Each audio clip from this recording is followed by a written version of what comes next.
It has been a long year, and we have had some great games. Welcome ladies and gentlemen, I'm Tom, and this is my end of the year game show. First off, I would like to say that this year had a poor start, but at the end there were so many great games, and for that I am most certainly grateful. These games are in my completely arbitrary opinionated order and don't even follow my own scoring system within my reviews. Some games are better crafted but don't have me coming back again and again, while other games that are less aptly crafted do have me coming back almost every day, and that is no shame. Now, we have three categories. First, the honorable mentions. These are for the games that were released at the end of last year or the ones before, but I still played throughout most of this year, or still to this day, or just good games that I've played that didn't make it on the list. The second category, good or great games I haven't played yet. Me not having all the money and time in the world means that some games are left unplayed, and to make a good list I feel that I need to play the game in order to score it and put it on a list. All of these games however are good and I still want to play them. And last, the top 5 games of 2016. Some that you might expect, some that you might not expect, but for now let's start with the honorable mentions.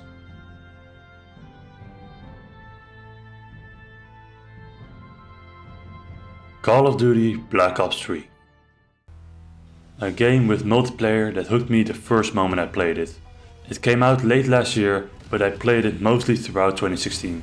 As of now I have about 200 plus hours logged, and seeing the fact that Infinite Warfare didn't live up to be a good game, I can see myself going back to this gem that Treyarch produced.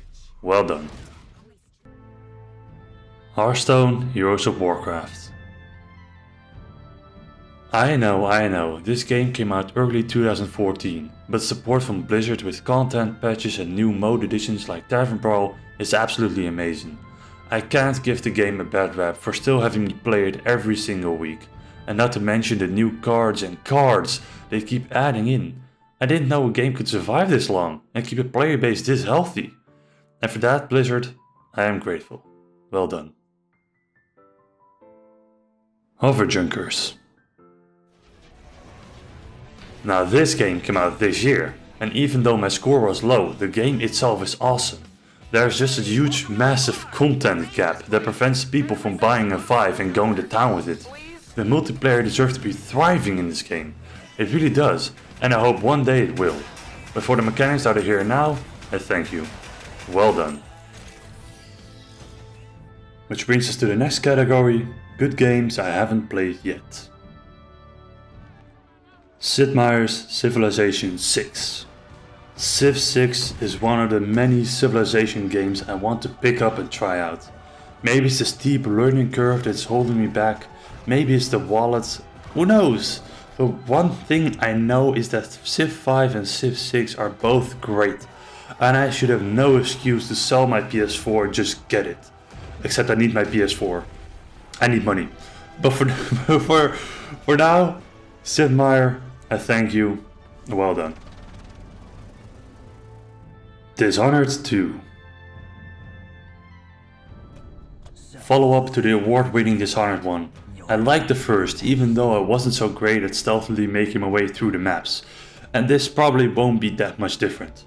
I hope I can pick up the game once the price comes down, or my friends and parents get really giving this Christmas. Even though the PC port seems to be quite bad, that doesn't make for a bad game itself. So the PS4 version it probably is for me. Until that day comes though, I will say thank you Arcane Studios. Well done. Overwatch. Yes, I actually never played Overwatch. I thought it was gonna die out in a couple of weeks and was never going to see the light of day again. But I have never been so wrong in a long time. And now I want to play it as soon as possible. Blizzard does that well with their games, and for that I am grateful. We need more high quality games. Thank you Blizzard. Well done. Watch Dogs 2. I actually didn't expect a second Watch Dogs, mainly because everyone I knew and online hated it, except me. I liked the first one, and I hope I can pick up the second one as soon as possible, because the hacking extravaganza had me playing the first game a couple times over, and from what I can see online, This game improved on almost all the downsides from the first game. For listening to the community, Ubisoft, I say thank you and well done. Doom. Doom shows us you don't need an overcomplicated plot or even a good motivation to play a game. You just have to want to shoot a demon in the face repeatedly. I want that, I really do. So once the game goes on sale, I will. The multiplayer was lacking and it held me back to spend $60 on it. But I think I need to give the game a shot in order to really judge that. For now, id Software, I thank you and well done. Eve Valkyrie. Oh yeah, I just found out that you can play this game with the Vive. I thought it was a PSVR and Oculus Rift exclusive. Well, the list of games I want to play has grown by one. This was one of the games that made me interested in VR. Even though people's opinion vary greatly over VR, I think it's a good thing to at least have the option to use it. And Eve sure gives you a reason to buy one. And for that, I thank you. Well done.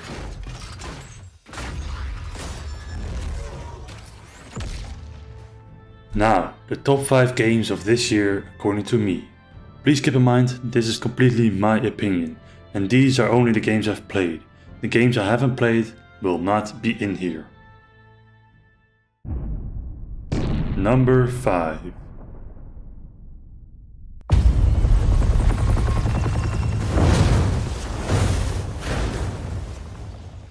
Call of Duty Remastered.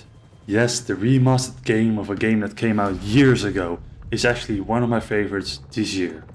It captured the feeling of when you were younger and makes you relive it again in a way that no remaster has done before. There are no downsides to the remaster itself, and I have nothing but fun while playing it, alone or with friends. It gets rid of the wall jumping and rubbish we don't need and replaces it with the good old fashioned stuff we liked back in the day. Thank you Infinity Ward, and well done. Now go make a Modern Warfare 2 remaster, please, come on. Number 4.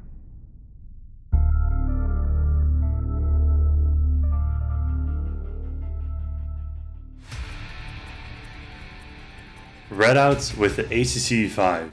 Yes, I bet no one saw this one coming.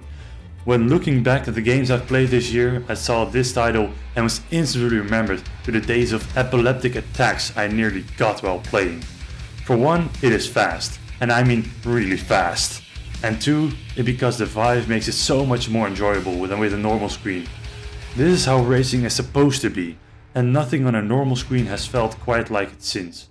Hell, even Redout on a normal screen is worse than with the VR. If you're into racing and virtual reality, buy it. I don't care if you have to sell a kidney, buy it. Thank you for making this game 34 big things, and well done. Number 3. Sam? It's good to see you again, Nathan. Sam. Oh, all right. Uncharted 4, The Thief's End. I have to be honest with you people, I never played any of the old generation Uncharted games, but when I split the prize with a buddy of mine, it became one of the greatest stories I have ever played. Simple as that. The story I played before it that was as good as this was Assassin's Creed 2. The gameplay and graphics are nothing below stunning either. And for that, Naughty Dog, I thank you. Well done. Now number 2 and number 1 are both almost equally great and both have a very special place in my heart, but only one can win Game of the Year. So having said that, let's see which is which and why. Number 2.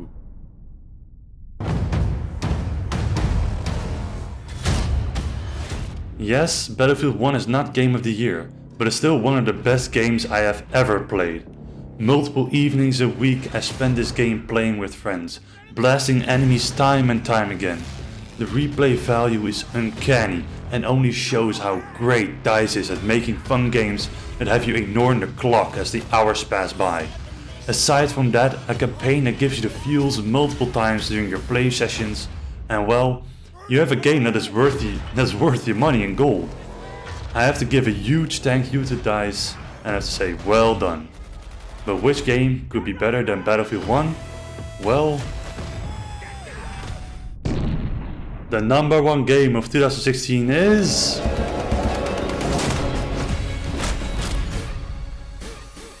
Titanfall 2. I can't tell you how much I love to hear my Titan fall down and punch tiny pilots in the face with a giant mechanized fist. Every day when I have some free time, I think, which game should I play? Titanfall. The gameplay is highly addictive and fun, and I think that it could be the number one game of all time. This game has beat my nostalgia for many other games, and that is something you don't find nowadays. I most certainly think that this game did not get the love it deserved, and I would extremely advise you pick it up and play it. It's for your own good. Not only the multiplayer, but also for the single player. I have played it 2 times last weekend alone, and I just love how BT and Jack bond during harsh situations. Respawn, I would like to thank you in the highest degree possible.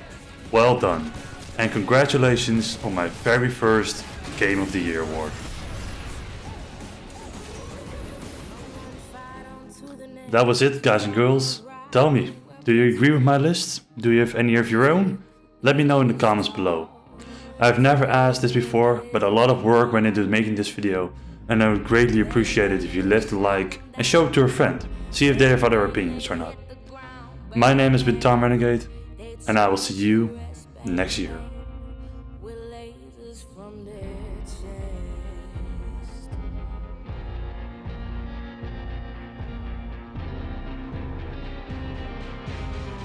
Bang bang, their kill counts rise.